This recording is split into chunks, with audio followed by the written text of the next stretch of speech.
Hey, it's your real estate geek, Andrew Finney here. So we're back with real estate trends for August 14th, 2017. So today's topic is something that's really interesting about where we're going in the future of humanity, the future of real estate, the future of all of us, essentially, with the advent of robots. So it's interesting because Lois Weiss recently published an article on the New York Post titled, "Your Next Real Estate Broker Could Be a Robot." What I'd like to know from you as a professional real estate consultant is, what are your thoughts about this?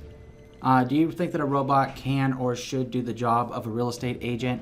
And if so, tell me why. Because what's interesting about this, and I learned this whenever I first began my career actually in real estate back in 2013. It's one thing to know the numbers, it's one thing to know the process, but what I found pretty quick in real estate is it wasn't so much about numbers or about knowing the process and how to get things done, in as much as it was about working with people. And working with people is important to understand the emotional aspects, what goes through our minds, the roller coaster that can sometimes be this home selling process or the home buying process.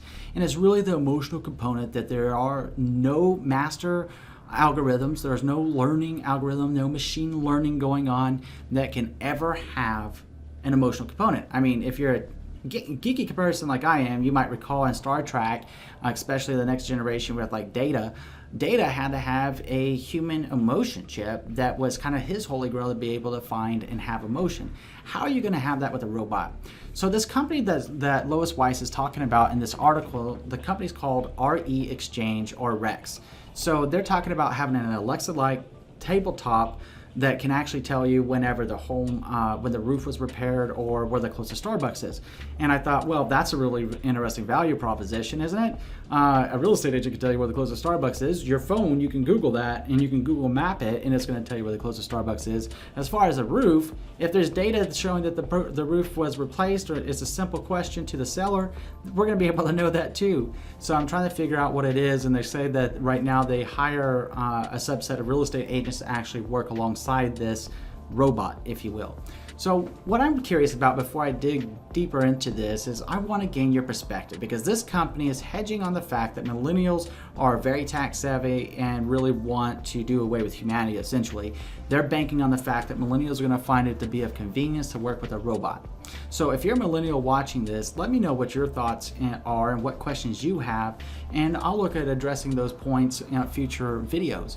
As for now, I just want to bring it to your attention if you haven't already heard about it, because what's concerning, and millennials, you probably know this, and anybody that uses technology, all the way up into their 50s, 60s, 70s these days are going to know this.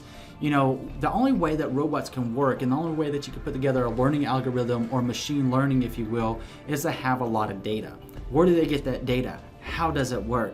That means that they're collecting information about you on your web surfing and your internet, and they're putting tracking cookies on you to be able to gain that information and try to build up a learning algorithm that reads that and then feeds you what they think that you want based upon your search history. And Lois Weiss pointed that out in this article specifically. Let me look at the article and we can give you an exact quote of what they were talking about. So they said, and I quote from the article, "For example, Rex, being that tabletop Alexa-like device, is working with its own analytics alongside IBM's Watson, Amazon's Alexa, and Google AI will follow prospective buyers as they continue their shopping on their home computer, serving up focused ads as they surf the web. Rex gathers big data online on potential customers beyond their search histories to target those people with ads so effectively that they will click on them because we know who they are," says Ari Sternberg, Rex's head of digital marketing. So if that's something that makes you comfortable, then maybe that's the right process for you. If it's something that doesn't make you comfortable, then let us know too. Do you prefer humans or do you prefer robots? So their claim to fame in this process is they're saying they can cut the fees that it costs to sell or buy a home. Well, that's interesting. What happens if you can't buy a home because the robot didn't know, or the robot didn't keep you there, or the robot didn't explain something? What happens then? What happens whenever you take humanity away from humanity? There's a reason why we as humans have formed these tribes, if you will, these big cities of all these bands of people, tribes. We started this back 200,000 million years ago, whatever have you, when humanity first stepped foot on this earth. with wanting to aggregate and be around each other because we're social people and we enjoy each other's company, despite what certain people would say about technology. Technology is here to assist us, yes. It's there to improve our life, yes. But should it replace us? You be the judge on this one. Tell me what you're thinking in the comment section below. If you haven't already done so, subscribe to this channel, like this video, and share it around. You never know whose attention this article is going to get or this video post is going to get. Thank you so much. We'll see you again with Real Estate Trends soon. Enjoy a wonderful day. Thanks.